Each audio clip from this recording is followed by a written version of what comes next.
రాష్ట్రంలో ఎక్కడా gas, petrol, diesel కొరత లేదు. కానీ కొందరు కావాలని సోషల్ మీడియాలో కొరత వస్తోందంటూ తప్పుడు ప్రచారం చేస్తున్నారు. దీంతో జనం రాత్రనక పగలనక బంకులు, గ్యాస్ ఏజెన్సీలకు ఉరుకులు పరుగులు పెడుతున్నారు.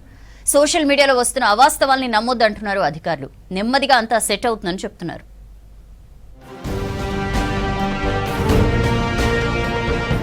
పశ్చిమాసియా యుద్ధ ప్రభావం దేశంపై పడడంతో మరింత అలర్ట్ అయింది కేంద్రం. రేపు సాయంత్రం అన్ని రాష్ట్రాల సీఎంలతో వీడియో కాన్ఫరెన్స్ లో ప్రధాని మోదీ మాట్లాడనున్నారు. పశ్చిమాసియా యుద్ధం దేశంలో ఎఫెక్ట్పై ప్రధానంగా చర్చించనున్నారు. పెట్రోలియం, డీజిల్, గ్యాస్ సప్లైలో ప్రజలు పడుతున్న ఇబ్బందులపై ఆరా తీయనున్నారు. కష్టకాలంలో టీమిండియా స్ఫూర్తిని ప్రతిబింబించేలా ముందుకెళ్లేందుకు ప్రధాని సమావేశం నిర్వహించనున్నారు.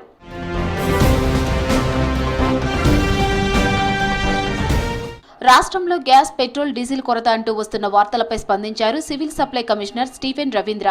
పెట్రోల్, డీజిల్, గ్యాస్ కొరత లేదన్నారు civil supply commissioner Stephen Ravindra.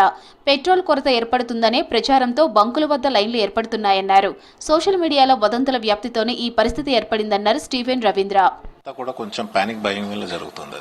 అది ఎల్పీజీ ఓవర్ బుకింగ్ కావచ్చు, లేకపోతే అవసరానికన్నా మించి తీసుకుంటా ఉన్నారు. సో ఎక్కడ ఇది షార్టేజ్ వస్తుందని చెప్పి over buying almost 60% of the ఏదైతే ఎల్పీజీ ఉన్నదో అది బయట నుంచి ఇంపోర్ట్ అవుతుంది.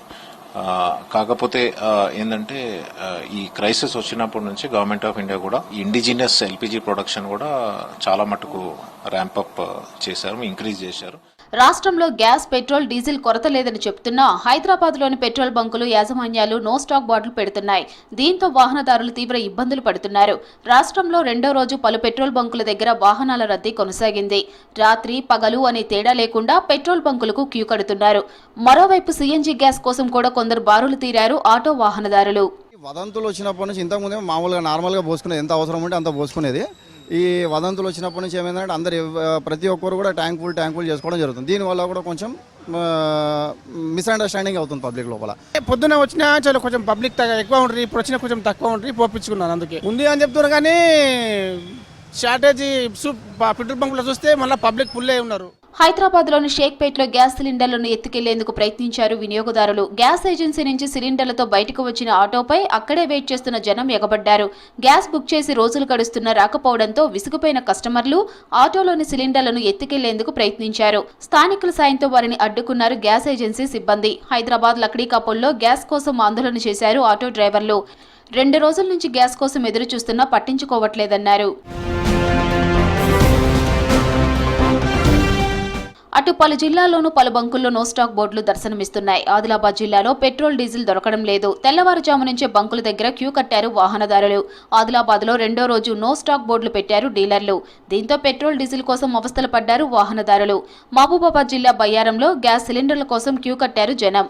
పబ్లిక్ కూడా గమనించాలా ఏంటంటే అసలు పెట్రోల్ అన్నది స్టాక్ లేదు ఆదిలాబాద్లో. అంటే రోజు ఎంత కావాలా, 1 లీటర్ కావాలా. నేను ఈరోజు 500 పెట్రోల్ పోసుకునేసరికి 4 బండ్లకు తక్కువ అవుతున్నది.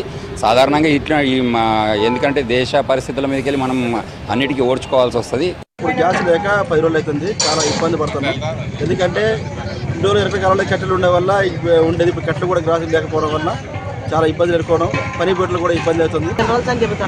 బాటల కోసం తిప్పలు పడుతున్నాం. ఎప్పుడు వచ్చినా కూడా అయిపోతున్నాయి లేవు అంటారు. మేము అసలు ముసలాళ్ళం బయటకు వెళ్ళలేము.